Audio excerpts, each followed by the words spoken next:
अस्सलाम वालेकुम dear students. उम्मीद है आप सब लोग खैरियत से होंगे।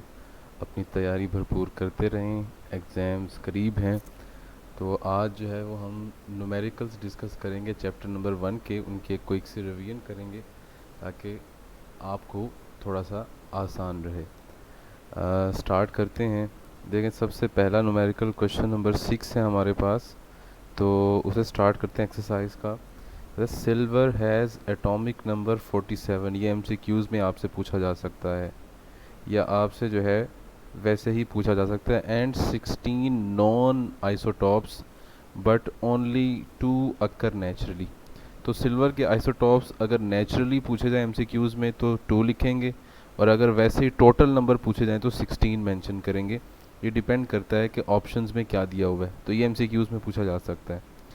तो कहता है कि एक है 107 और एक है 109। तो इस डाटा से हमने क्या फाइंड करना है, एवरेज फाइंड करना है। एवरेज फाइंड करने का तरीका बड़ा सिंपल सा है। एक आपके पास मैस है, साथ में उसकी अबंडेंस, ये मैस साथ में उसकी अबंडेंस। तो हम मल्टीप्लाई कर देते हैं मैस को, एटॉमिक मैस को, बाय रिलेटिव अबंडेंस से।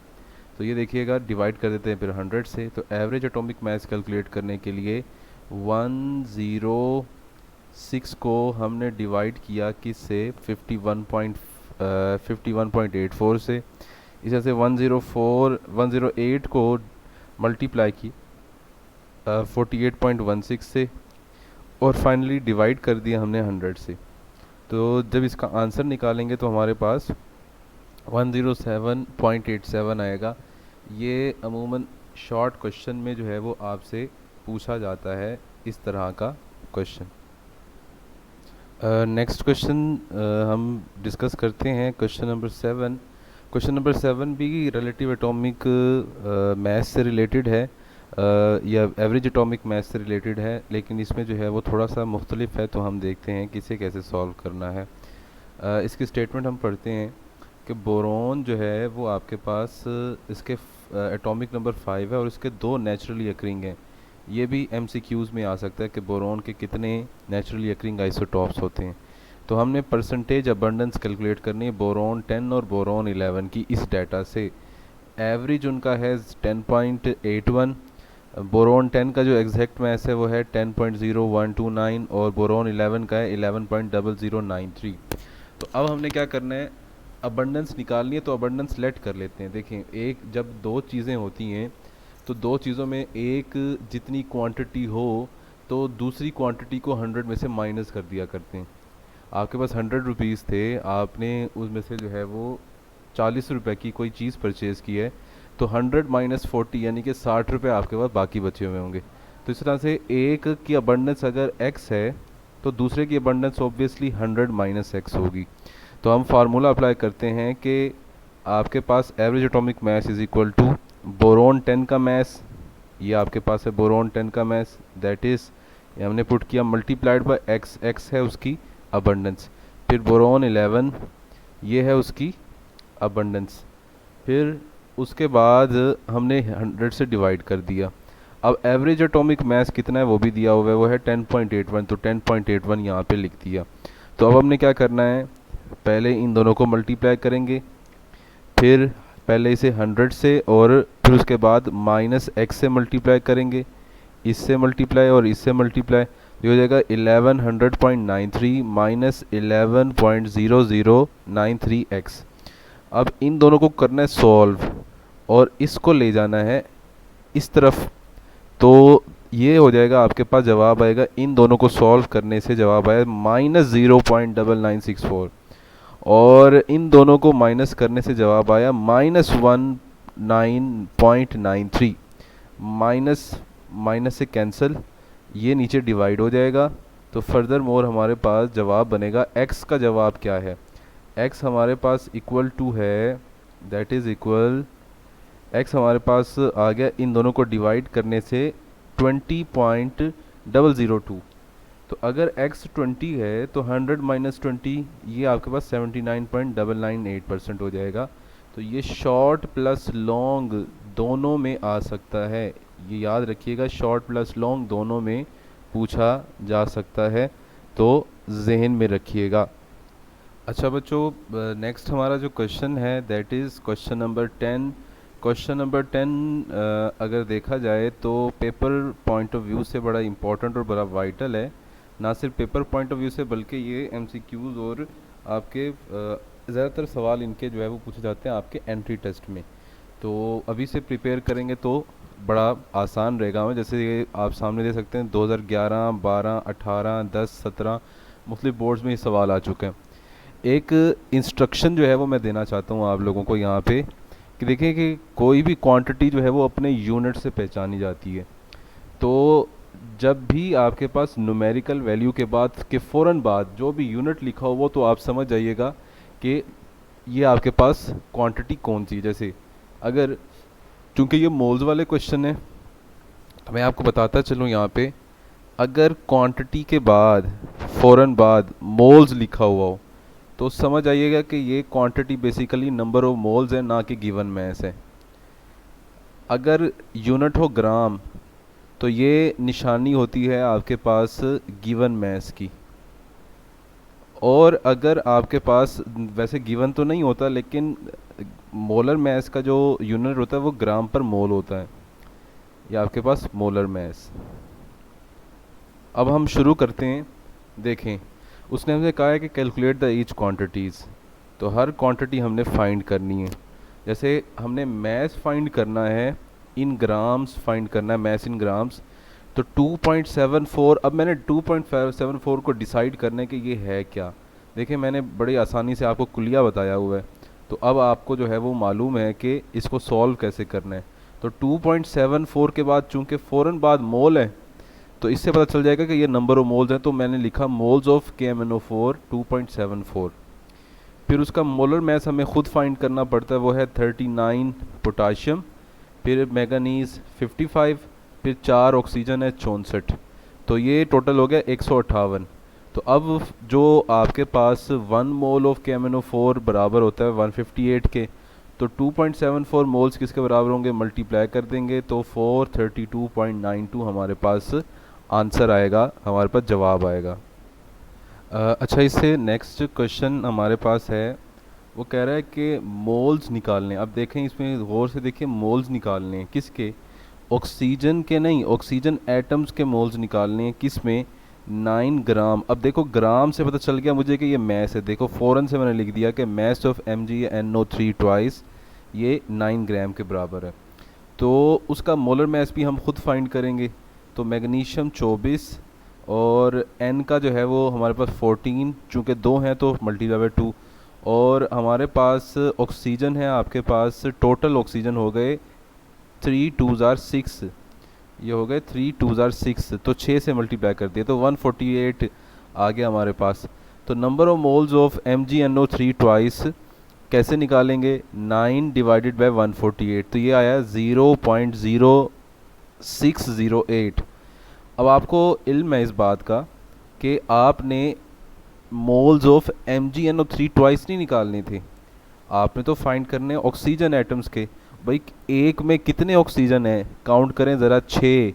तो इस जवाब को 6 से कर दें मल्टीप्लाई, तो ये हमारे पास क्लियर आंसर आ जाएगा। तो अगर हमारे पास 1 मोल MgNO3 में 6 हो सकते हैं तो 0.0608 मोल्स ऑफ MgNO3 में कितने ऑक्सीजन होंगे, वो 6 से मल्टीप्लाई कर देंगे, तो दैट इज़ द आंसर। अच्छा, बिल्कुल तीसरा जो सवाल है वो हमारे पास बिल्कुल सिमिलर है बी की तरह। अब इसमें भी हमने एक छोटा सा स्टेप जो है वो मज़ीद करना होगा, वो हमने नंबर ऑफ़ ऑक्सीजन एटम्स निकालने हैं बस। तो आप लोग यहाँ तक देखें, यहाँ तक तो आपके पास सिमिलर है ना। देखें सबसे पहले आपके पास मैस कैसे पता चला, ग्राम था ना, ये मोलर मैस फाइंड किया हमने। फिर उसके बाद हमारे पास मोल्स निकालने, 10 को 294 से डिवाइड करके 0.04। अब टोटल काउंट करें, 4 और 5, 9 ऑक्सीजन्स हैं, तो 9 से मल्टीप्लाई कर दिया 0.04 से, तो 0.036 जो है वो जवाब आया। तो अब एक छोटा सा स्टेप और करना है, हमने निकालने एटम्स, मॉलिक्यूल्स, पार्टिकल्स। कैसे निकाले जाते हैं, एवोगेड्रो नंबर से मल्टीप्लाई कर दो, तो 0.36 मल्टीप्लाई बाय एवोगेड्रो नंबर, तो दैट इज़ द आंसर। अच्छा, नेक्स्ट में देखिएगा, क्वांटिटी पहले जज कर लेते हैं क्या दी हुई है हमें। देखो, अब आपको मालूम है इस बात का कि क्वांटिटी कैसे हमने देखनी है कि क्या चीज़ दी हुई है। देखिए 2.6 multiply by 10 raise to power 20 के फ़ौरन बाद क्या दिया हुआ है, आप कहेंगे मॉलिक्यूल्स। तो वाई नॉट, ये हमारे पास नंबर ऑफ मॉलिक्यूल्स हैं SO2 के, तो देखो number of molecules of SO2 ये आ गए। मोलर मैस 64 आ गया आपके पास, 32 ऑक्सीजन, O2 भी 32। तो हम क्या करेंगे, नंबर ऑफ मॉलिक्यूल्स का फार्मूला लिख लेते हैं यहाँ पे। तो given mass over molar mass multiply by Na, Avogadro number. Mass चाहिए हमें, तो ये हम कैसे जो है वो फाइंड करेंगे, बड़ा आसान तरीका है। देखिए इसमें छोटी सी मिस्टेक है, वो मैं मिस्टेक आपकी दूर कर दूँ। ये 6.4 लिखा हुआ है, यहाँ पे 64 होना चाहिए, बस बाकी ठीक है। 64 मल्टीप्लाई होगा उधर, और 6.02 नीचे डिवाइड हो जाएगा। ये देखो 64 मल्टीप्लाई, ये नीचे डिवाइड। तो अब जो चीज़ें कैंसिल हो सकती हैं वो कैंसिल कर दो। क्या चीज़ें ये हो सकती हैं, तो बाकी क्या बचेगा आपके पास, नीचे 1000 बच जाएगा। बाकी आप अपने क्या करना है, 2.6 को 64 से मल्टीप्लाई करें, 6.02 से डिवाइड कर दें, तो ये हमारे पास आ जाएगा जवाब। नीचे अभी 1000 मौजूद है, तो ये जवाब आ जाएगा 10 raise to power -2, 2.76 10 raise to power -2। अब चूंकि किलोग्राम में जवाब निकालना था, तो मैंने 1000 से डिवाइड कर दिया, तो ये हमारे पास आ गया -5। तो ये हमारे पास राइट आंसर है। अच्छा बच्चों, नेक्स्ट क्वेश्चन की तरफ हम फोकस करते हैं। अगला सवाल मोल्स ऑफ निकालने हैं, क्या चीज़, क्लोरीन एटम्स इन 0.0। अब ये ग्राम से पता चल रहा है ना कि मैस दिया हुआ है हमें 0.822। तो C2H4Cl2 हम हमारे पास मौजूद है। तो ये हमारे सामने जो है वो मोलर मैस हमने फाइंड कर लिया, इसका 99 आया है। पहले वैसे ही मोल्स निकाल लेंगे, फिर हम क्या करेंगे, डिवाइड कर लेंगे, मोल्स फाइंड कर लिए। फिर अब काउंट करते हैं कितने क्लोरीन है, 2 क्लोरीन है ना, तो 2 से मल्टीप्लाई कर दो, सिंपल इज़ दैट। तो ये हमारे पास सीधा सीधा जवाब आ गया उसका। क्लियर। अच्छा जी, नेक्स्ट क्वेश्चन की तरफ मूव करते हैं हम। अच्छा, एक चीज़ तो आपको मालूम होनी चाहिए कि अब जितने भी सवाल आएंगे वो सारे के सारे ऊपर पहले से रिपीटेड होंगे। जैसे ये पहले वाले सवाल से मिलता जुलता है। मैस इन ग्राम निकालना है, कैसे पता चल रहा है ना, अब क्वांटिटी कौन सी है, मोल्स है। तो लिखो moles of Ag2CO3 5.136। Molar mass calculate किया हुआ है, number of moles formula put करो। अब मोल्स दिए हुए हैं, ये मोलर मैस ये है, मैस हमने फाइंड करना है, तो इन दोनों को करवा दो मल्टीप्लाई, तो मल्टीप्लाई होंगे, ये हमारे पास जवाब आ जाएगा। इसी तरह से अभी अभी SO2 वाला एक न्यूमेरिकल हमने सॉल्व किया, अभी अभी SO2 वाला एक न्यूमेरिकल सॉल्व किया है। अब ये नंबर ऑफ मॉलिक्यूल्स हो गए ना हमारे पास, तो नंबर ऑफ मॉलिक्यूल्स ये रहे, मोलर मैस कैलकुलेट किया हुआ है, ये रहा हमारे पास। तो नंबर ऑफ मॉलिक्यूल्स का फार्मूला हमने यहाँ पे रख दिया, तो ये नंबर ऑफ मॉलिक्यूल्स ये रहे। गिवन मैस निकालना है, मोलर मैस 155 मौजूद है, एवोगैड्रो नंबर ये मौजूद है। 155 मल्टीप्लाई, ये डिवाइड हो जाएगा, तो हमारे पास ये कैंसिल आउट होंगे, नीचे 10 रेज टू पावर 2 बचेगा अभी भी आपके पास। तो अब हमने क्या करना है, अब हमने 2.78 को 155 से मल्टीप्लाई करना है, नीचे 6.02 मल्टीप्लाई बाय 100 बचा है, तो इन दोनों को मल्टीप्लाई करें, ऊपर दोनों को मल्टीप्लाई करें, जो भी जवाब आएगा ये जवाब होगा हमारे पास जो मैंने अभी मार्क किया है। उससे अगला जो है वो क्वेश्चन देखते हैं। Number of moles of formula unit हमने निकालने हैं, वेरी सिंपल, बहुत आसान। तो हमारे पास 100 ग्राम है, अब पता चल गया ना, ग्राम मैस है हमारे पास। मोलर मैस इसका 122.5 है, तो मोल्स हम पहले भी फाइंड कर लें, मोल्स ही पूछा था उसने हमसे, तो ये हमारे पास मोल्स निकल है। अब फार्मूला यूनिट निकालने का तरीका ये है, एवोगैड्रो नंबर से मल्टीप्लाई कर दो, तो ये रहा हमारे पास एवोगैड्रो नंबर से मल्टीप्लिकेशन। फिर उसी का फर्दर एक्सटेंशन है, नंबर ऑफ के पॉजिटिव आइंस निकालें। भाई कितने होते हैं के पॉजिटिव आइन, एक ही होता है, तो 1 से मल्टीप्लाई कर दें इसको। फिर हमारे पास ClO3 नेगेटिव आइंस कितने होते हैं भाई, बोलो ज़रा कितने होते हैं, एक ही होता है, 1 से मल्टीप्लाई कर दो, सेम जवाब आएगा हमारे पास। अच्छा, नेक्स्ट देखते हैं। नेक्स्ट हमारे पास क्या निकालना था, Cl और दूसरे एटम्स निकालने हैं, अभी निकाल लेते हैं। Cl एटम्स कितने थे, एक ही था, 1 से मल्टीप्लाई कर दिया। और ऑक्सीजन कितने थे, 3 थे, अब 3 से मल्टीप्लाई कर दिया, तो ये हमारे पास जवाब आ गया। तो ये क्वेश्चन नंबर 10 हमारा यहाँ पे हो गया कंप्लीट। अच्छा बच्चों, अब हम जो है वो क्वेश्चन नंबर 11 की तरफ मूव करते हैं।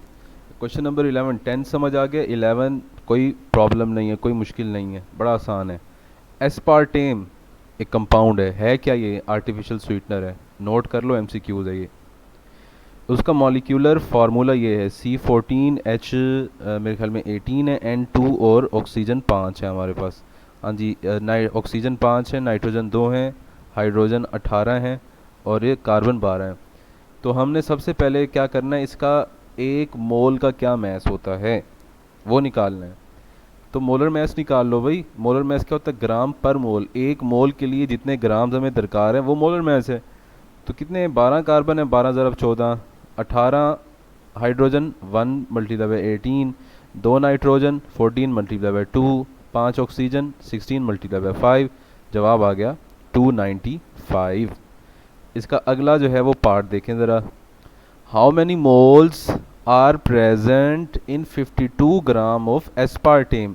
अब निकाला हुआ है ना आपने पहले ही मोलर मैस, 52 ऊपर रखो, 294 नीचे, डिवीजन, जवाब आ गया हमारे पास।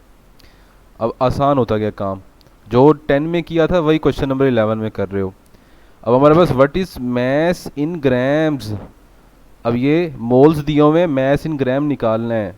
अब जो है वो आप लोग एक्सपर्ट हो गए हो, पता है ये क्वांटिटी तो नंबर ऑफ मोल्स है 10.122। फिर उसके बाद हमने मोलर मैस भी पता है 294 होता है, तो कर दो ना मल्टीप्लाई दोनों को, तो ये हमारे पास हो जाएगा 2975.87। उसके बाद अगला सवाल, हाउ मैनी हाइड्रोजन एटम्स। अब भी बड़ा आसान है, देखो सिंपल इज़ दैट, एटम्स निकालने ना, लास्ट में एवोगैड्रो नंबर से मल्टीप्लाई कर देना। पहले तो वैसा सेम प्रोसीजर रिपीट करो। मैस कितना है 2.43, molar mass 294, multiply by Avogadro number, ये आ गया हमारे पास एस्पार्टेम के मॉलिक्यूल्स। नेक्स्ट क्या करना है, 18 है ना हाइड्रोजन, तो 18 से कर दो मल्टीप्लाई, तो जवाब क्या आया हमारे पास, ये हमारे पास आंसर है। तो that is the answer. Next हमारे पास है question number 12। Question number 12 equally important है शॉर्ट और लॉन्ग के लिए, तो आप लोग इसे भी ज़रूर प्रैक्टिस करेंगे, कोई चीज़ हमने छोड़नी नहीं है। तो कहता क्या है, देख लेते हैं क्या कहते हैं। अ सैंपल, एक हमारे पास सैंपल है, कितने मोल्स का, 0.6 मोल्स का, और उसमें 0.6 सिर्फ मेटल मौजूद है। सैंपल किस चीज़ का है, MF2 का है हमारे पास। तो अब हमने क्या करना है कि मेटल को एक्सेस ऑफ फ्लोरीन के साथ रिएक्ट करवाया, तो हमारे पास बन गया 46.8 ग्राम ऑफ MF2।